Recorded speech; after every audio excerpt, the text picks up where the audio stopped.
Sejam bem-vindas, bem-vindos, queridos e amados alunos do curso Mater Dei de Teologia Bíblico-Doutrinal. Hoje, agora, nós vamos começar a terceira aula deste último módulo, 16º. Continuando o estudo da aula anterior sobre doutrina social da Igreja. Serão 3 aulas. A aula anterior, essa aula é a próxima. Vamos pedir, portanto, a Deus que nos ilumine, nos dê força, nos dê a graça do entendimento, a graça da perseverança, do conhecimento, para que possamos servir e glorificar a Deus. Em nome do Pai, do Filho e do Espírito Santo. Amém. Senhor Deus, fazei que nós, vossos filhos, que buscamos conhecer mais os vossos ensinamentos, cresçamos na nossa fé e no vosso conhecimento, para que possamos adorar-vos e amar-vos como vós mereceis. Por nosso Senhor Jesus Cristo, vosso Filho, na unidade do Espírito Santo. Amém. Em nome do Pai, do Filho e do Espírito Santo. Amém. Bem, nós vimos na aula anterior os princípios, as fontes, a finalidade da doutrina social da Igreja, os documentos principais, os principais princípios, a subsidiariedade, o princípio da solidariedade, o princípio do bem comum, da participação, enfim, né? Agora nós vamos pegar certos pontos importantes, certos aspectos da doutrina social da Igreja para que nós possamos entender, né? Primeira coisa que a doutrina social da Igreja ela coloca como fundamental é a família. Bem, pela doutrina social da Igreja, a família é importante para a pessoa humana e para a sociedade. A família é vista como célula primeira e vital da sociedade. A família é considerada a primeira sociedade natural, titular de direitos próprios e originários.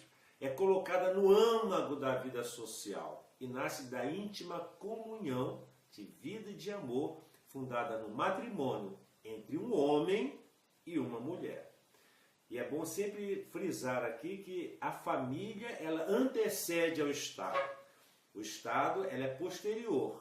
Enquanto a família é um fato, ela é uma realidade fática, o Estado é uma ficção jurídica. Ela existe para proteger a família. Para a questão da família, existe também o aspecto do trabalho humano. Bem, o homem, segundo essa doutrina, foi criado ut operaretur, ou seja, para trabalhar. Ut operaretur.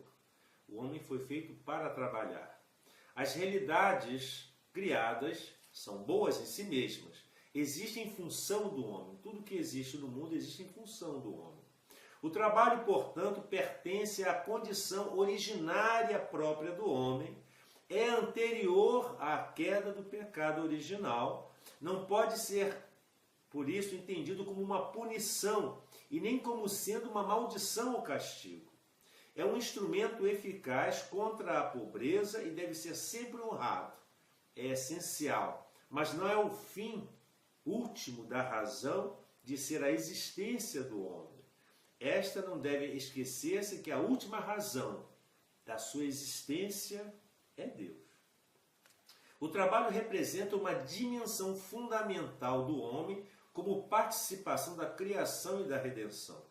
O trabalho é um meio de santificação. Ninguém pode se sentir no direito de não trabalhar e de viver às custas do outro. O trabalho é também uma obrigação, vale dizer, um dever do homem. Constitui uma obrigação para consigo, para com a sua família, para com a sociedade e para com a nação. A pessoa, portanto, é o parâmetro da dignidade do trabalho. Não há dúvida nenhuma, realmente, de que o trabalho humano tem o seu valor ético, o qual, sem meios termos, permanece diretamente ligado ao fato de que aquele que o realiza ser uma pessoa humana, diz a encíclica Laborem Exercens. Isto é, o valor do trabalho está não no que é feito, mas está em quem o faz, a pessoa humana. O trabalho humano tem também sua dimensão social. O trabalho é para o homem e não o homem para o trabalho. O trabalho é um direito fundamental, tem um valor de dignidade e é também uma necessidade para o homem e para este formar e manter uma família, para ter direito à propriedade e para contribuir para o bem comum. Com efeito, se pode afirmar com toda a verdade que o trabalho é um meio universal de prover as necessidades da vida, quer ele se exerça no terreno próprio, quer em alguma arte lucrativa, cuja remuneração apenas sai dos produtos múltiplos da terra com os quais ele comuta. Por ser um direito fundamental, toda ordem econômica que se queira voltada para a justiça e para o bem comum deve estar orientada com vistas a alcançar o pleno emprego. O dever do Estado, neste campo, há de estar voltado preferencialmente para as políticas que criem condições e garantam ocasiões de trabalho, estimulando a atividade das empresas onde for insuficiente e apoiando-as nos momentos de crise. Para a promoção do direito ao trabalho, é relevante permitir e incentivar o processo de livre auto-organização dos diversos setores produtivos da sociedade, empresariais e sociais. A cooperação e autogestão e outras formas de atividade solidária. E qual é a relação entre o trabalho e a família? Bem, o trabalho é o fundamento sobre o qual se edifica a vida familiar, que é um direito fundamental e uma vocação do homem. É preciso, portanto, que o Estado, as empresas, os sindicatos e os setores participantes da vida social promovam políticas do trabalho que não penalizem e não sacrifiquem as famílias. Notadamente, a dupla jornada de trabalho reduz o tempo dedicado à vida de família e os problemas familiares se refletem sobre o rendimento no campo do trabalho. Vejam que o respeito aos direitos da mulher faz com que seja levada em conta a sua dignidade e a sua vocação. A verdadeira promoção dos direitos da mulher exige que o trabalho seja estruturado de tal maneira que ela não se veja obrigada a pagar a própria promoção com o ter de abandonar a sua especificidade e com detrimento de sua família, e na qual ela, como mãe, tem um papel insubstituível. Quanto ao trabalho do menor, este não deve entrar na oficina senão quando a sua idade tenha suficientemente desenvolvido nele as forças físicas, intelectuais e morais.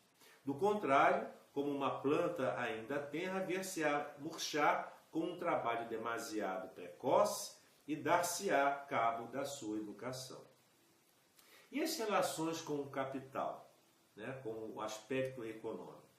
Pelo seu caráter pessoal do ato humano e em razão da dignidade da pessoa, o trabalho é superior e precede em importância e a qualquer outro fator de produção. Este princípio vale de modo especial e particular em relação ao capital. Ela precede ao capital, ela está acima do capital. De nada, entretanto, entre um e outro há uma complementariedade. Então, vejam bem, entre capital e trabalho tem que haver uma complementariedade. De nada vale o capital sem o trabalho, nem o trabalho sem o capital, diz a encíclica Rerum Novarum do Papa Leão XIII. É inteiramente falso, diz ele, atribuir ou só ao capital ou só ao trabalho o produto do concurso de ambos. E é de veras injustos que um deles, negando a eficácia do outro, se arrogue a si todos os frutos. Isso aí é muito importante. Na relação entre capital e trabalho, há de ser tomada em conta também a participação, de alguma forma, dos trabalhadores na propriedade, na gestão e nos seus frutos. Há também que se respeitar o repouso festivo. Este é um direito do trabalhador e da sua família.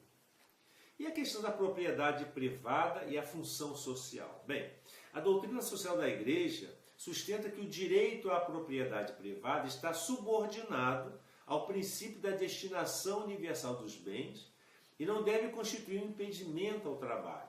Não é lícito possuir por possuir ou possuir contra o trabalho. A propriedade que se adquire com o fruto do trabalho tem por dever servir ao trabalho. De tudo resulta que a propriedade particular é plenamente conforme à natureza, porque o seu fundamento está no trabalho humano, ela é o fruto do trabalho. Essa doutrina considera indispensável uma reforma agrária e eficiente, condena tanto o latifúndio porque é expressão de um uso socialmente irresponsável do direito de propriedade como a propriedade estatal da terra, porque leva a uma despersonalização da sociedade civil, sugere que se favoreça largamente a empresa familiar proprietária da terra que a cultiva diretamente. E os direitos do trabalhador? Bem, os direitos do trabalhador se baseiam na natureza da pessoa humana e na sua dignidade. O magistério da Igreja enumera, dentre outros, a justa remuneração, direito ao repouso, trabalho em ambiente que não lese a sua saúde e a integridade moral, respeito à sua consciência, auxílios aos desempregados e suas famílias, direito à aposentadoria e pensão nos casos de doença, direito e auxílios de benefícios sociais no caso da maternidade e o direito de reunião e de associação. O acordo entre patrão e empregado não é suficiente para legitimar o quantum da remuneração. Ela deve ser eficiente para o sustento digno do trabalhador e da sua família. As leis de mercado não são suficientes para atender a esta condição de justiça. O direito natural antecede ao direito de contratar. Se for necessário, cabe ao Estado fixar um valor mínimo para as diversas circunstâncias em que a remuneração do trabalho é devida. Aí se levanta também a questão do direito de greve. Bem, a greve é reconhecida pela doutrina social como instrumento legítimo, como último recurso e inevitável, até o necessário, em vista de um benefício proporcionado, desde que todos os outros recursos se tenham levado a efeito para evitar o conflito. A greve legítima, como justo instrumento de pressão contra os empregadores, contra o Estado e até como meio de pressionar a opinião pública, há de ser sempre pacífica e perde a sua legitimidade se ela é associada à violência ou quando lhe é atribuído outro fim que não as condições de trabalho ou contrários ao bem comum. E ao direito de sindicalizar-se? Bem, os sindicatos devem ser instrumentos de solidariedade entre os trabalhadores e são um fator construtivo na ordem social. A ação sindical deve ser voltada para o bem comum e não para interesses políticos ou de partidos. Não se admite o ódio de classes e a luta para a eliminação de outrem como forma de luta de classe ou de finalidade sindical. O trabalho e capital são indispensáveis para o processo de produção. A doutrina social da Igreja não pensa que os sindicatos sejam somente o reflexo de uma estrutura da classe da sociedade, como não pensa que eles sejam um expoente de uma luta de classe que inevitavelmente governe a vida social. Não, o sindicato tem que estar a serviço da pessoa humana e não de interesses outros que não sejam esses. O papel específico do sindicato é de garantir os justos direitos dos homens do trabalho no quadro do bem comum de toda a sociedade, no empenhamento normal das pessoas em busca do justo bem, não devem se vincular a partidos políticos e nem se envolver na luta pelo poder político, para não se transformar em instrumentos para outros fins que a solidariedade entre os trabalhadores. Novas formas de solidariedade devem ser criadas de modo a amparar os trabalhadores que se encontram em situação de trabalho novas, decorrentes de problemas e possibilidades dos tempos atuais, e não se enquadram nas formas tradicionais e antigas do emprego de grande indústria ou da grande empresa. Aí nós agora chegamos à questão da dignidade do trabalho. Bem, as novidades e as oportunidades que surgem com a globalização não podem implicar em violações dos direitos inalienáveis do homem que trabalha. A dignidade do trabalho deve ser tutelada sempre. A globalização tem aspectos positivos que devem ser valorados e resulta da natural tendência do homem de se relacionar com outro homem. Com a globalização e a evolução da técnica, surge o quê? A oportunidade para todos de dar expressão a um humanismo do trabalho em âmbito planetário. Agora nós vamos ver a questão da economia. À luz da revelação, a atividade econômica deve ser vista como uma forma de coparticipação do homem na criação. É uma questão de justiça consigo mesmo e com o próximo, como o próximo, a adequada administração dos próprios bens e bens materiais. O progresso material e a atividade econômica deve ser colocada a serviço dos demais e da sociedade. As riquezas existem para serem partilhadas com as outras pessoas. Quem tem as riquezas somente para si não é inocente. Dar a quem tem necessidade significa pagar um débito. Há uma relação entre moral e economia. E o Papa Pio XI, na encíclica 40º ano, afirma que é um erro considerar que a atividade econômica está desvinculada dos princípios morais que regem a atividade humana. A riqueza, a economia, não é um fim em si mesma e nem o último fim da razão de ser da existência. Ela se destina à produção, distribuição e consumo dos bens e serviços com vistas ao quê? Ao bem comum do homem e de toda a sociedade, para a promoção de um desenvolvimento solidário da humanidade. As chamadas estruturas de pecado são construídas com muitos atos concretos e individuais do egoísmo humano. A virtude da caridade é a base da concórdia entre os homens. A doutrina social admite uma economia de mercado ou economia livre numa perspectiva de desenvolvimento integral e solidário, mas se por capitalismo se entende que a liberdade na economia não está balizada por um sólido sistema jurídico que a coloque a serviço da liberdade humana integral, a resposta é negativa. A atividade econômica está submetida não só às suas próprias regras, mas também às da moral e da ética. E vem a questão da iniciativa privada também. Considera essa doutrina, a doutrina social da Igreja, que a liberdade da pessoa humana no campo econômico é um valor fundamental e um direito inalienável a ser promovido e tutelado. Por outro lado, a empresa não pode ser considerada apenas como uma sociedade de capitais. É simultaneamente uma sociedade de pessoas, da qual fazem parte de modo diverso e com específicas responsabilidades, quer aqueles que fornecem o capital necessário para a sua atividade, quer aqueles que colaboram com o seu trabalho. A doutrina social reconhece a justa função do lucro, mas o lucro por si só não indica que a empresa esteja servindo adequadamente à sociedade.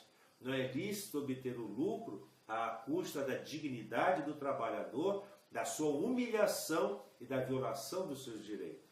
Mas as relações internacionais e a prática da usura permanece condenada e merecem reprovação os sistemas financeiros abusivos e usurários, tanto no âmbito das economias nacionais como internacionais.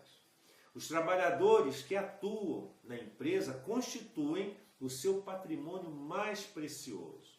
Nas grandes decisões estratégicas e financeiras da empresa, da compra e venda, abertura e fechamento de filiais, não é lícito decidir tendo por base apenas os interesses do capital, sem olhar a dignidade daqueles que lá trabalham. Devem organizar a atividade na empresa de modo a favorecer e promover a família do trabalhador, especialmente as mães de família.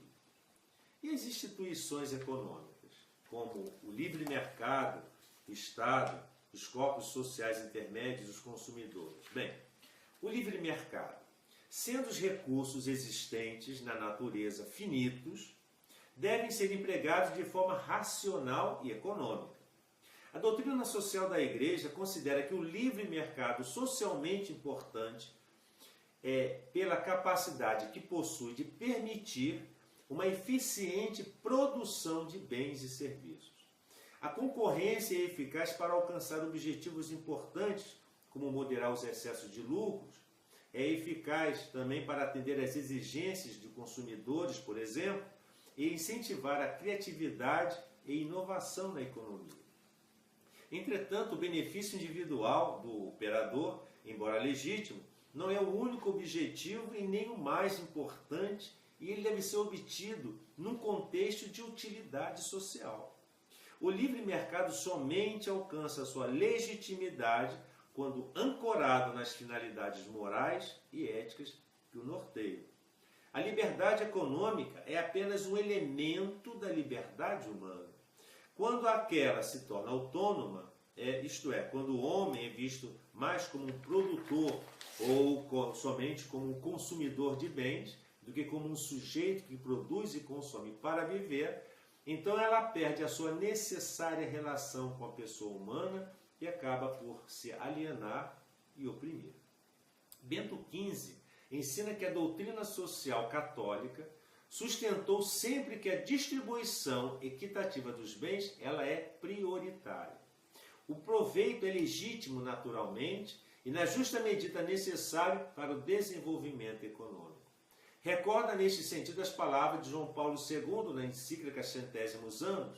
A moderna economia de empresa comporta aspectos positivos, cuja raiz é a liberdade da pessoa que se expressa no campo econômico, como em outros tantos campos, acrescentando que o capitalismo não é o único modelo válido da organização econômica. E a questão do Estado? Bem, por outro lado, os poderes públicos, ao agirem, devem conformar a sua atuação de acordo com o princípio da subsidiariedade para criar condições que facilitem o livre exercício da atividade econômica, que deve atender, por sua vez, aos princípios da solidariedade.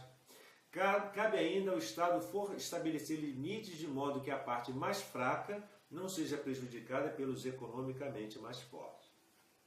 Deve haver uma complementariedade entre o Estado e o mercado, de modo que aqueles bens necessários que o mercado, por sua atuação natural, não possa fornecer, sejam fornecidos pela ação estatal. O Estado deve, porém, abster-se de uma intervenção abusiva que possa condicionar indevidamente a ação das forças empresariais. A intervenção pública, quando necessária, deve ater-se aos critérios de equidade, racionalidade e eficiência e não deve suprimir a liberdade da iniciativa privada. E os corpos sociais intermédios? Bem, esta doutrina da Igreja sustenta também que as atividades de voluntarismo e as entidades sem fins lucrativos devem ter um espaço específico na sua área de atuação. A sociedade civil, ao lado da sociedade de mercado e do Estado, é capaz de prestar a sua colaboração de modo eficaz pelos seus corpos intermédios. Nesse contexto, a intervenção do Estado deve ser feita no respeito e na promoção da dignidade e na autonomia desses corpos intermédios, em homenagem ao princípio da subsidiariedade. E os consumidores? Como nós contextualizamos a questão dos consumidores? Bem, o consumo deve ser exercido sem esquecer o dever da caridade. Há a obrigação de aportar como supérfluo e às vezes como necessário para garantir a vida ao pobre, como indispensável a uma vida digna. Os consumidores são chamados a preferir os produtos das empresas não só pelo critério do preço e da sua qualidade, mas também levando em conta a existência de adequadas condições de trabalho nesses estabelecimentos, bem como o grau de respeito que tem com relação ao meio ambiente natural.